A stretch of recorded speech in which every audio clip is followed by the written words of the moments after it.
Bonjour, je m'appelle Catherine Gervais. Je suis kinésiologue en périnatalité et fondatrice de l'entreprise Mom qui bouge.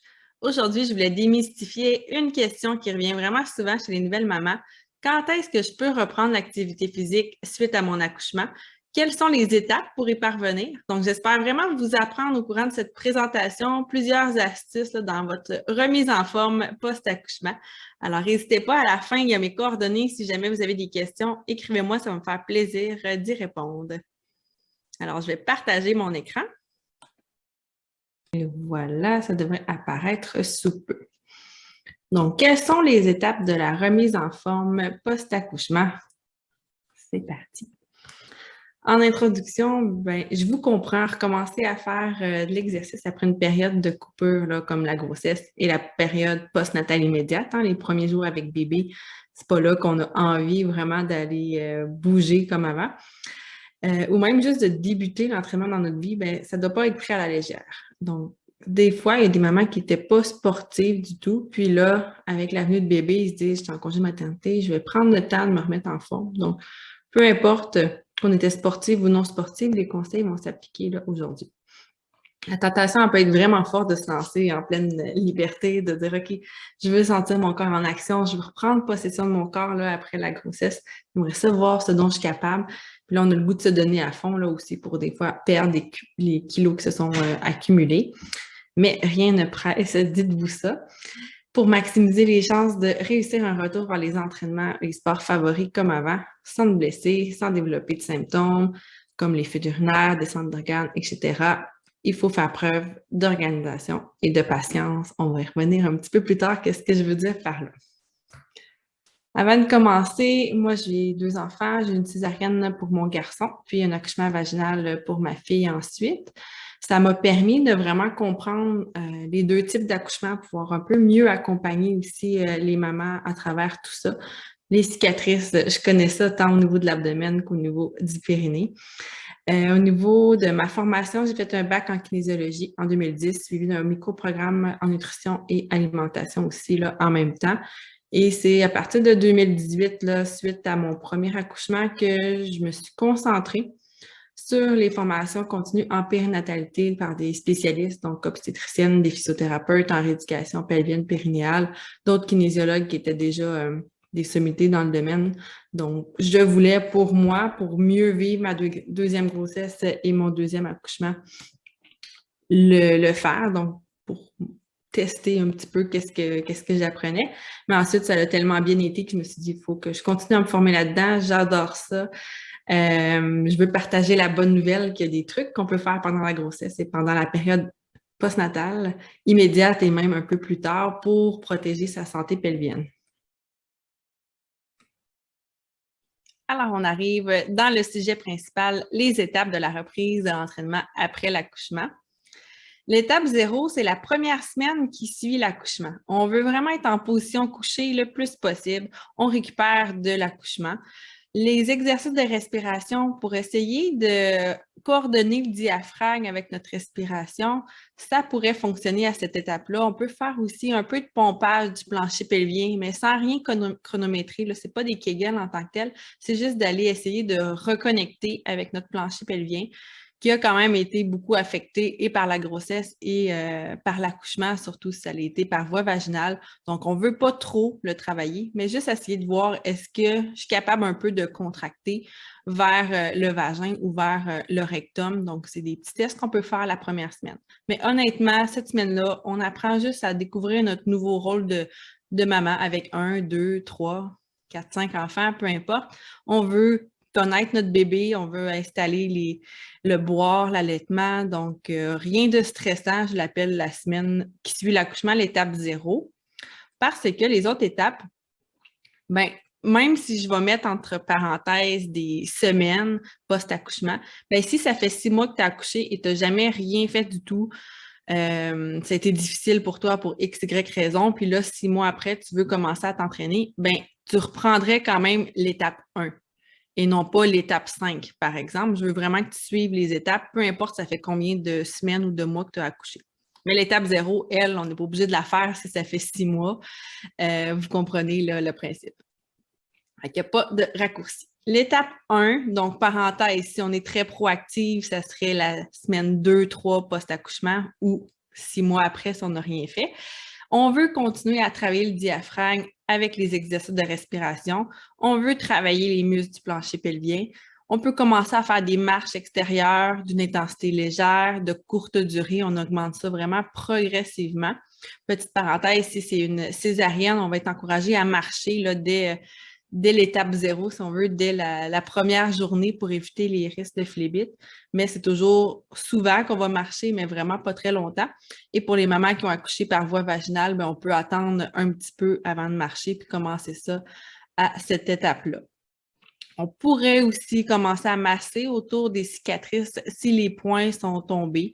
Donc, on n'est pas encore rendu à masser sur la cicatrice, que ce soit au niveau de l'abdomen pour une césarienne ou au niveau du périnée pour une déchirure ou une épisiotomie.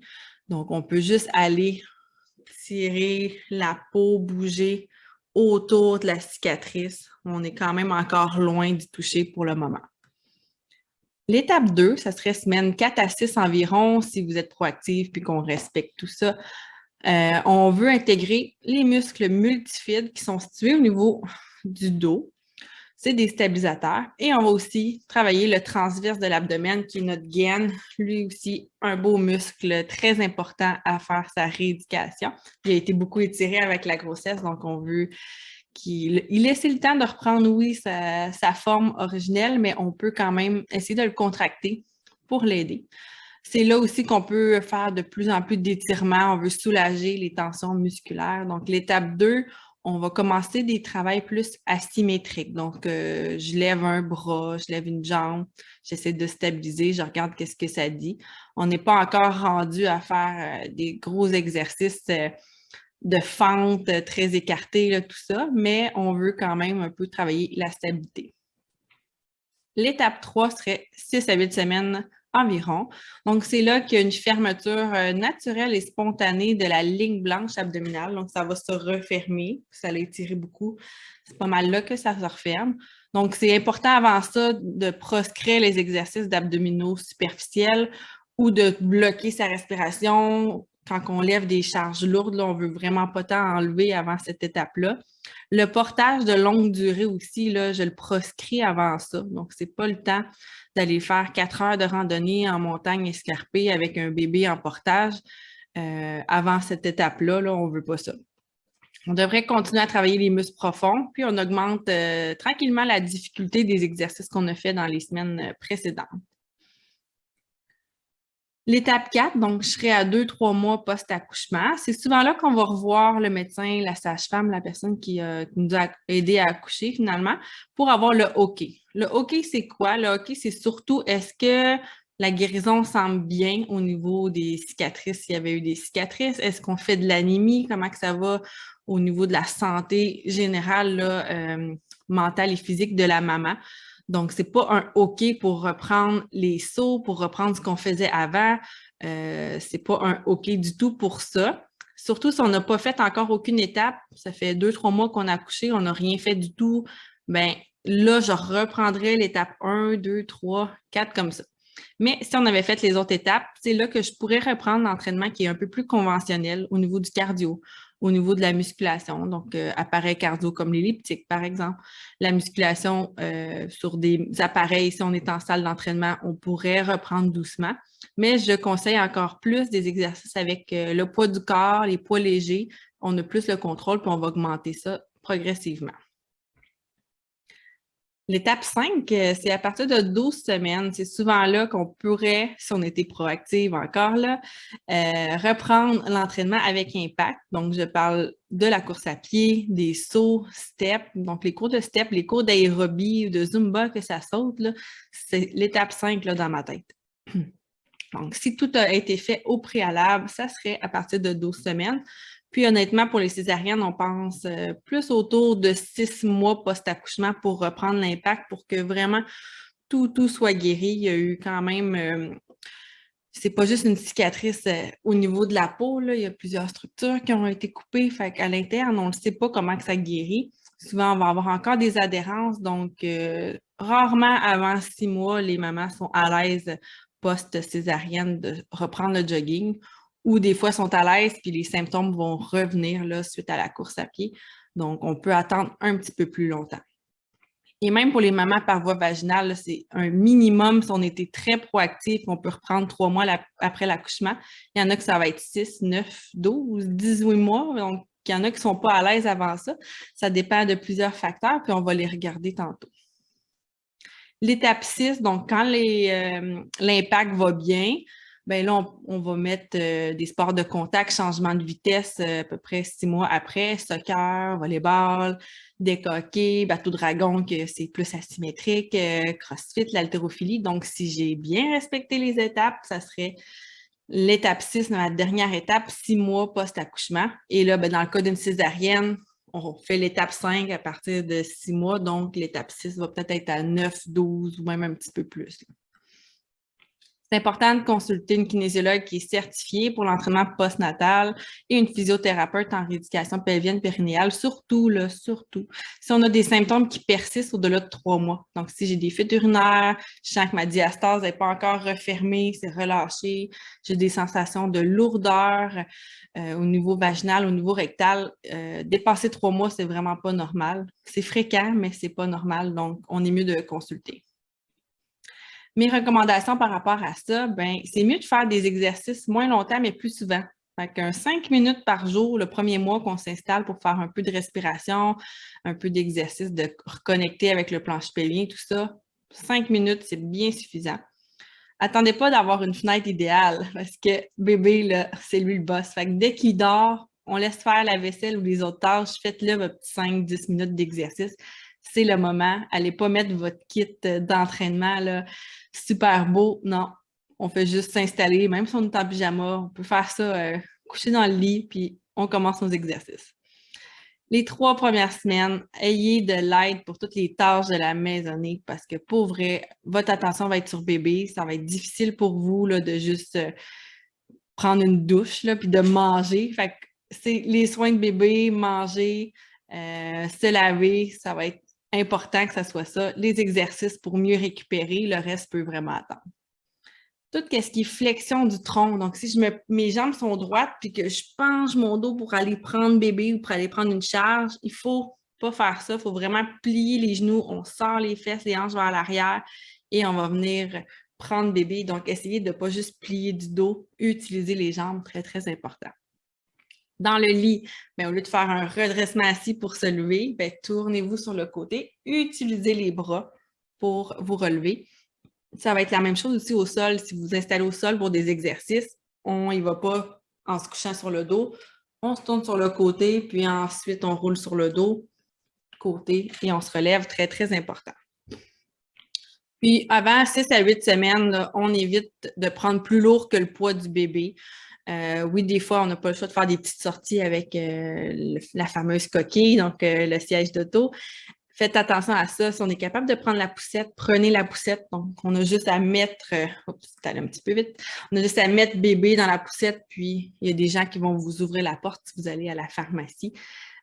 Essayez de ne pas vous promener avec la coquille très longtemps pour aller faire des commissions là, à la pharmacie, à l'épicerie, au magasin, bref. Faites attention, les 6 à 8 premières semaines, même chose pour le portage qui crée une pression vers le bas. Donc, si on a déjà des symptômes de lourdeur au niveau du périnée, ça va juste accentuer tout ça. Et maintenant, quand on reprend la course, bien, ça dépend de plusieurs facteurs. Ça s'est passé comment ton accouchement? Césarienne, vaginale, t'as-tu poussé pendant 5 minutes ou pendant 4 heures? Est-ce que tu as eu un travail avec une longue latence qui a duré 72 heures ou tout ça s'est fait en 6 heures? Au niveau de l'accouchement, c'est important. Chaque femme est différente. Est-ce qu'il y a eu une déchirure? On a-tu eu besoin de ventouses, de forceps? Est-ce que bébé a été transféré pour des soins en néonatalité? Donc, qui a duré quelques jours. Fait qu'au lieu d'être couché à récupérer avec bébé, on était plus à se promener dans l'hôpital, à être assise. Donc, la récupération est différente à ce moment-là qu'une maman, que le bébé va être à côté dans la chambre. Est-ce que tu fais du tir-allaitement ou de l'allaitement? Si oui, toutes les articulations vont être encore un peu plus mobiles. Ça reste dans le sang, en fait. Ça augmente pas, ça ne diminue pas. Ça va rester constant. Donc, tant qu'on allaite, on est un petit peu plus fragile au niveau des chevilles, des genoux et du bassin aussi. Tous les ligaments vont être un peu plus relâchés. Fait que faites attention à ce niveau-là, ou restez consciente que ça se peut qu'il y ait des petites douleurs qui soient associées à ça. Il faut vraiment juste ajuster notre intensité par rapport à ça. Est-ce qu'on a fait nos exercices de rééducation postnatale? Donc, si on était très proactive, on va reprendre plus vite que quelqu'un qui est 6 mois post-accouchement puis qui n'a rien fait puis qui veut commencer à courir. Ce n'est pas la bonne façon de commencer l'entraînement. C'est quoi la posture? Est-ce que on respire bien, on respire à l'endroit? Est-ce qu'on est encore tout en ouverture ou on est plus recroquevillé? Au niveau du bas du dos, on a-tu l'air encore avoir la posture de fin de grossesse, si on veut? Fait que ça, c'est quelque chose que je vérifie aussi. Est-ce qu'on a couru tout le long de la grossesse ou avant? Ou bien ça fait vraiment comme 5 ans qu'on n'a pas couru, on est tombé enceinte, puis là, on se dit, c'est simple, j'aimerais ça aller courir avec bébé. Est-ce qu'on a une diastase au niveau de l'abdomen, une séparation qui est encore présente? Si oui, ça peut jouer là, sur notre stabilité au niveau du tronc. Donc, c'est important d'en tenir compte. J'en ai parlé un petit peu tantôt si on a des cicatrices. Est-ce qu'on est fatigué? C'est la maman fatiguée qui doit se lever à chaque heure, là, encore de la nuit, même 4 mois après l'accouchement, pour allaiter bébé, par exemple. Elle n'aura pas la même énergie qu'une maman que ses bébés fait déjà des 5 heures une semaine après. Puis oui, que ce soit allaitement ou biberon, c'est possible quand même qu'il y ait des bébés au biberon qui se lèvent aux heures, puis qu'il y ait des bébés allaités qui se lèvent aux 5 heures. Là. Donc, il ne faut pas généraliser. Là. Des fois, on pense qu'allaiter, ça dort moins longtemps, mais pas nécessairement. Donc, de vérifier ça. Si on est fatigué, ça va être difficile. La course à pied, ça demande beaucoup, beaucoup d'énergie sur le corps. Est-ce qu'on a des symptômes de dépression postnatale? Comment ça va psychologiquement? Si c'est déjà difficile, là, toute la routine, tout ça, qu'on se sent un petit peu dépassé, mettez-vous pas à faire un sport comme la course à pied. Comme je disais, ça demande quand même d'énergie. Oui, ça peut amener des bienfaits, mais trop, c'est comme pas assez. Donc, la marche serait peut-être à privilégier à ce moment-là ou des exercices de renforcement. Au niveau de l'IMC, est-ce qu'on est en obésité? Si oui, il y a on peut attendre un peu plus longtemps avant de reprendre la course à pied. Il y avait des études qui avaient démontré ça. Est-ce qu'on a déjà les ligaments hyperlaxes? Donc, est-ce qu'on a aussi des douleurs musculaires qui sont là? Si on a mal déjà aux genoux, le fait d'aller faire de la course à pied, ça va juste augmenter la douleur au niveau des genoux ou au niveau des chevilles, des tibias. Fait que c'est de vérifier ça. Si on a mal au bassin, la course à pied va juste accentuer la douleur au bassin. Fait que tenez compte de ça. Et ça a l'air con, mais mon dernier point, est-ce qu'on est capable de marcher 30 minutes sans avoir de symptômes ou de douleur? Fait que la maman qui fait 20 minutes, qui revient à la maison puis qui court aux toilettes parce qu'elle a vraiment une vessie hyper active qu'il faut qu'il se vide là puis qu'elle a des douleurs aussi après une marche de 20 minutes, c'est pas normal, on n'est pas du tout rendu à reprendre la course à pied. Donc, si je reviens à mes étapes de tantôt, les muscles profonds, les muscles plus superficiels ensuite, il faut aller travailler les jambes. Tu sais, la course à pied, on a besoin de la musculation de notre bas du corps aussi. Après ça, je remets un peu d'impact. Après ça, je peux aller courir et faire des sports. Fait que c'est vraiment étape par étape, il faut respecter ça. La course, c'est quoi? C'est toujours d'être en instabilité. C'est pour ça que c'est important de travailler nos stabilisateurs et du tronc et des jambes. Donc, la course, c'est soit qu'il y a une jambe qui est au sol, puis l'autre est dans les airs, ou les deux jambes sont dans les airs. Fait qu'on est tout le temps sur une jambe, on n'est jamais fixe nos deux jambes. C'est un sport à impact, mais c'est un impact qui est léger. Fait que ça, c'est important de comprendre ça. C'est un impact léger, mais il est répétitif. Donc, le fait d'en faire beaucoup pendant 5, 10, 15, 20, 30 minutes, c'est là que ça peut accentuer des tensions. Mais retenez que vu que c'est un impact qui est léger, c'est quand même quelque chose qu'on va reprendre plutôt que l'impact qui serait élevé comme atchoumé. C'est un impact un peu plus élevé sur le plancher pelvien. Sauter sur un banc, par exemple, ou être sur le banc puis sauter en bas. Donc, si je pense au CrossFit, ça va être des impacts un peu plus élevés, là. Donc, ça, on attend un peu plus avant de reprendre ça. Mes conseils, c'est de courir le matin parce que la charge ou le stress mécanique est au plus bas. Ça veut dire quoi? Ça veut dire que si je cours le soir, par exemple, dans ma journée, j'étais allée faire des commissions, j'ai soulevé bébé dans l'auto, la coquille, j'étais allée à la pharmacie, j'étais allée à l'épicerie, je suis revenue chez moi, je donnais un boire, j'étais allée dîner avec une amie qui m'a invitée, on est allé marcher 30 minutes, je reviens ensuite chez moi, je veux coucher bébé, mais là, ça va pas, il va être dans les bras de maman, fait que là, on l'endort dans nos bras, on l'a un peu plus dans nos bras ou en portage, puis là, ben l'autre parent arrive le soir, yeah! Et je m'en vais courir. Ben là, si on a des symptômes, c'est peut-être pas la course à pied qui provoque les symptômes, c'est peut-être l'accumulation de la course à pied, plus avoir eu bébé longtemps dans les bras, plus avoir soulevé souvent la coquille, plus avoir été marché. Donc, le stress total mécanique sur notre plancher pelvien, sur nos articulations, faut en tenir compte qu'il faut trouver le juste milieu de tout ça. Fait que si on court le matin, souvent on va être plus consciente qu'on a fait cette activité-là, on va être un peu plus fatigué peut-être, donc on n'ira pas nécessairement faire 1 million de commissions, plus l'épicerie, plus aller dîner, marcher, tout ça. Donc, moi, je privilégie le matin. Puis souvent, on a un peu plus d'énergie, nous les mamans, le matin, peu importe la nuit qu'on a eue. On peut aussi être attentive aux symptômes, mais il ne faut pas en être obsédé. Ça, ce que ça veut dire, c'est que je ne cours pas en disant je pense à mon plancher pelvien, je pense à mon plancher pelvien, il ne faut pas que j'aille de fuite. Ah, non, j'ai-tu des fuites? Ah, je ne suis pas sûre, c'est une lourdeur, ça, c'est pas une lourdeur. Non, non, on n'est pas là. Fait que si tu es tout le temps en train de penser à ton plancher pelvien, comment il faut qu'il contracte à la course à pied, à chaque impact, à chaque pas, ça ne fonctionne pas, tu n'es pas rendu là.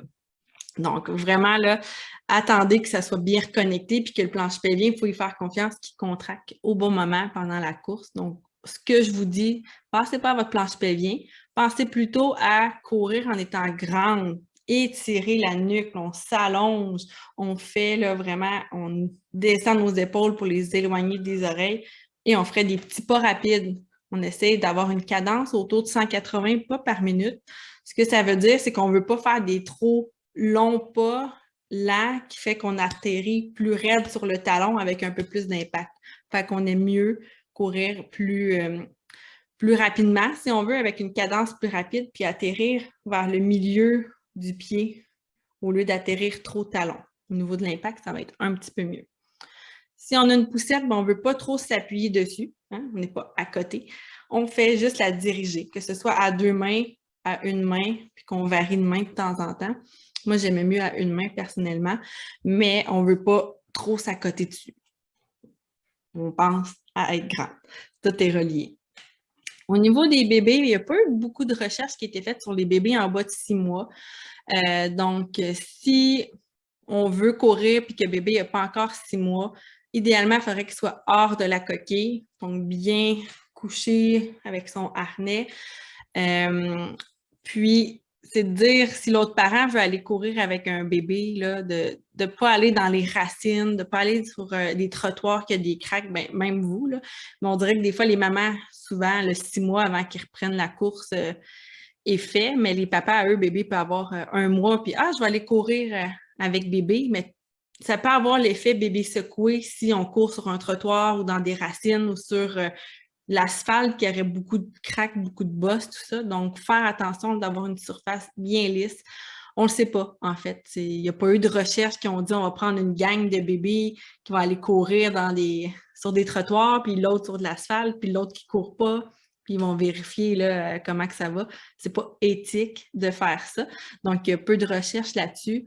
Les conseils, c'est d'attendre que bébé ait 6 mois là, avant d'aller se faire brasser trop. Mais si on a une surface qui est bien lisse, puis que bébé est avec son harnais attaché quand même serré, que ça ne bouge pas trop, il y aurait un peu moins de problèmes là-dessus.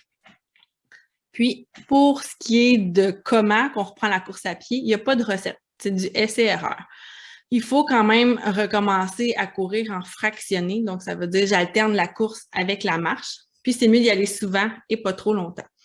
Ce que ça veut dire, c'est que même si tu as couru un marathon la veille de ton accouchement, ce que je ne penserais pas, mais ça se peut, il faut quand même que si 3 mois après ton accouchement, tu reprends la course à pied, tu n'iras pas refaire un marathon. Tu vas quand même courir 30 secondes, 1 minute de course pour 1 à 2 minutes de marche.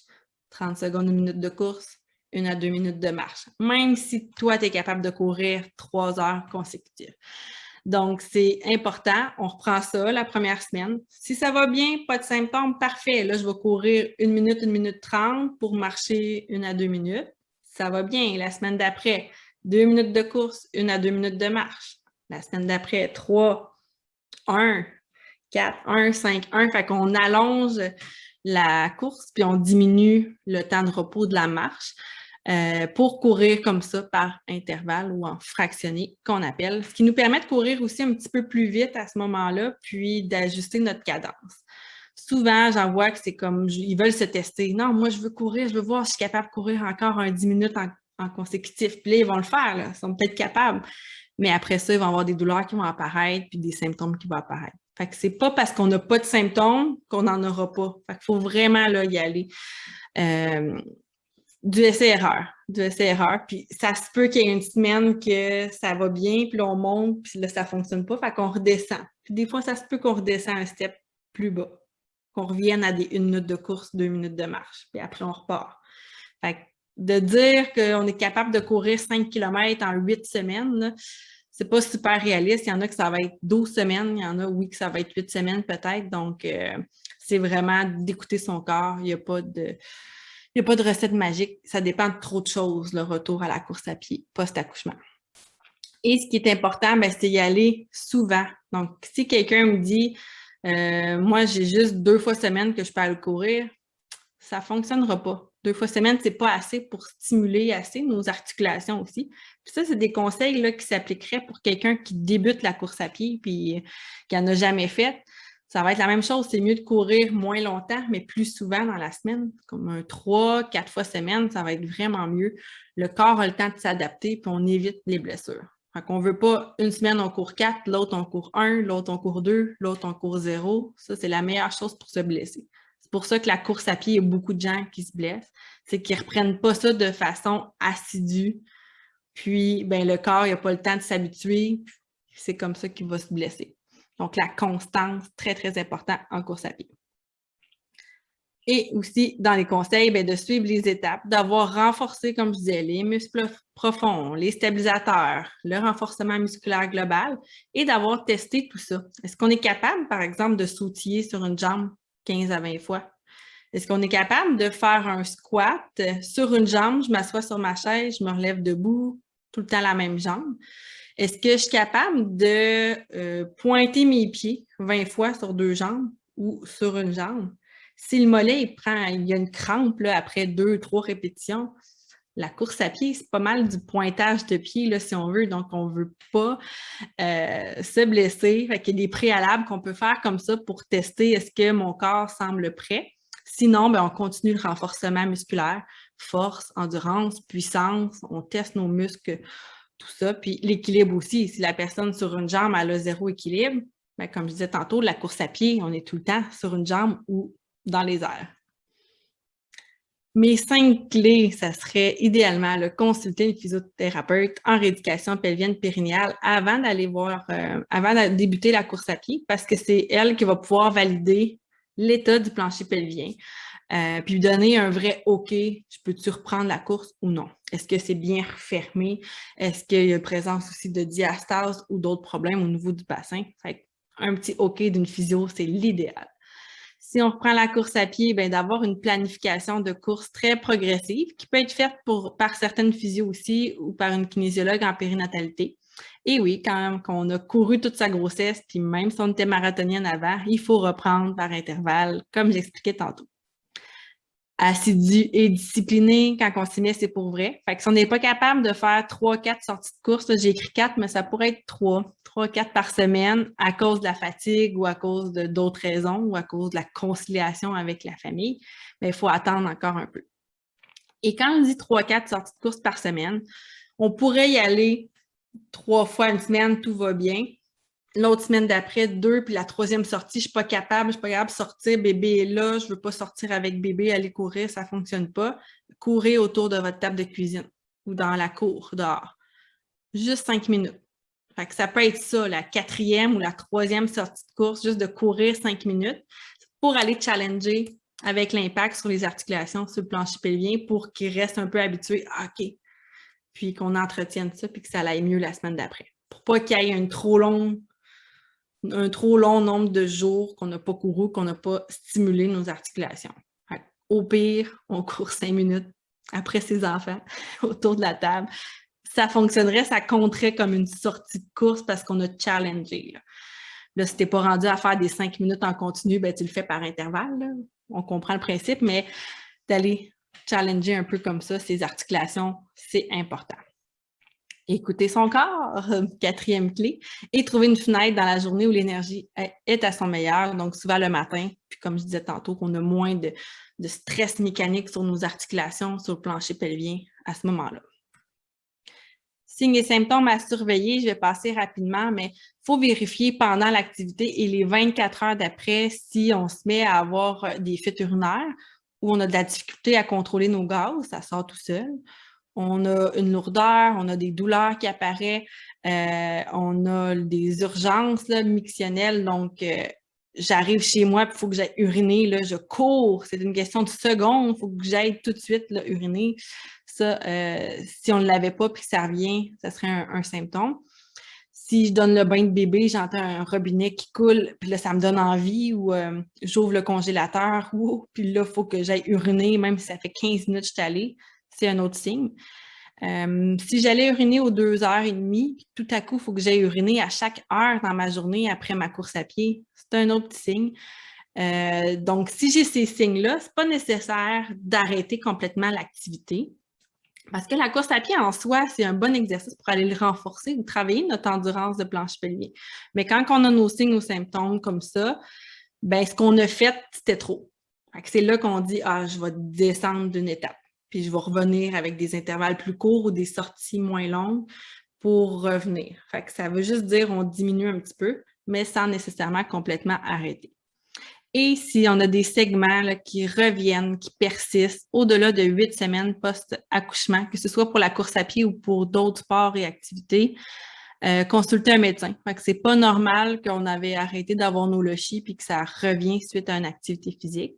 Mais c'est sûr que faites attention, ça se peut que ça soit le retour des règles, donc les menstruations qui reprendraient. Mais si vous avez un doute ou vous pensez que c'est peut-être les lochis qui recommencent, allez consulter un médecin. Fait que ça, c'est un petit drapeau rouge qu'on nous enseigne de faire attention.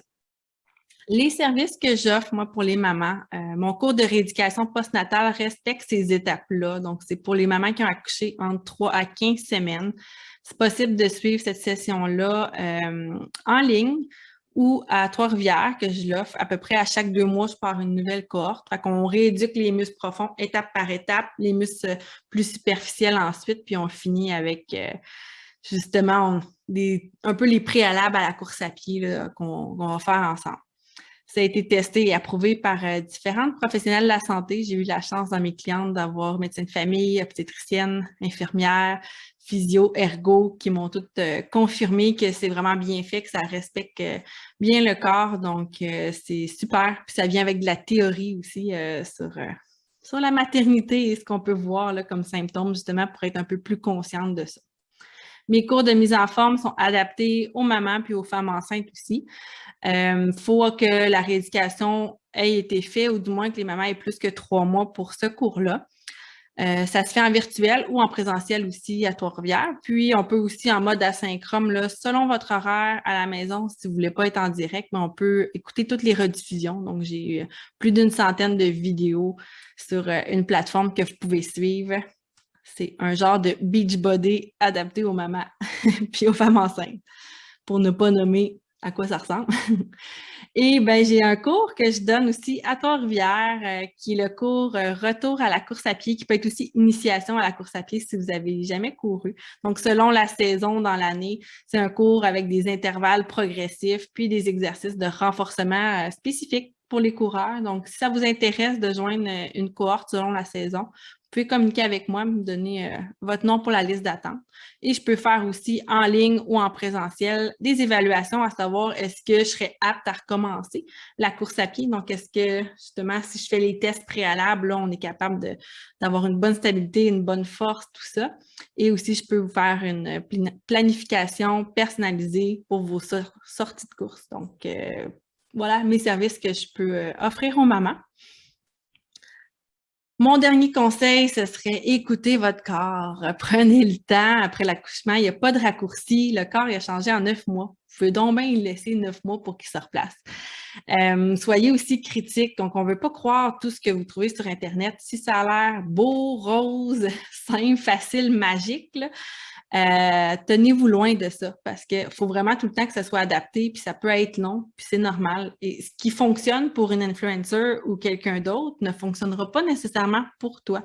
Donc, fais plus confiance sur les réseaux sociaux, à toutes les pages, les groupes, aux professionnels, aux entreprises qui ont à cœur justement la santé des mamans et non pas des fois aux créateurs de contenu qui, eux, ont plus à cœur d'essayer d'avoir le plus de ventes possible en se basant sur leur propre expérience seulement, puis qui n'ont pas de formation là-dessus. Je sais qu'il y en a dans des créatrices de contenu, les influenceurs, je ne veux pas les mettre tous dans le même bateau, là, mais qui réfèrent, puis ils en parlent, que c'est important d'aller voir les professionnels, mais quand même, rester critique face à ça. Puis au niveau de votre corps, ben, que ce soit après 3 mois, 6 mois, 2 ans que tu veux reprendre l'activité physique ou la course à pied, c'est correct. Il n'y a pas une personne qui est faite pareil. Ça dépend de notre environnement, l'aide qu'on peut avoir aussi. N'hésitez pas à aller chercher aussi des ressources pour vous aider là-dedans. Là, il y en a tout plein de ressources gratuites aussi, très, très important. Sinon, j'ai un groupe qui s'appelle Nouvelle Maman Astuces pour l'entraînement sur Facebook. J'ai beaucoup de vidéos là-dessus, de conseils, d'exercices que vous pouvez joindre si vous n'êtes pas déjà dessus. Et si vous avez toute question sur n'importe quoi qu'il y avait dans cette présentation-là ou vous voulez communiquer avec moi, bien, je vous laisse mon courriel ici, momkibouge@commercialgmail.com. Vous communiquez à ce moment-là directement avec moi. Alors, j'espère que vous avez appris quand même quelques petites astuces dans cette présentation-là. Puis, le but, c'est justement d'y aller en douceur. Des fois, on est mieux de faire un petit pas de recul pour mieux avancer ou d'y aller plus comme la tortue dans la fable, le lièvre et la tortue. Si on va aller trop rapidement, c'est là que les problématiques peuvent survenir. Donc, allez-y lentement, progressivement. Il n'y a pas de course, il n'y a pas le feu. Merci les mamans. Bye bye.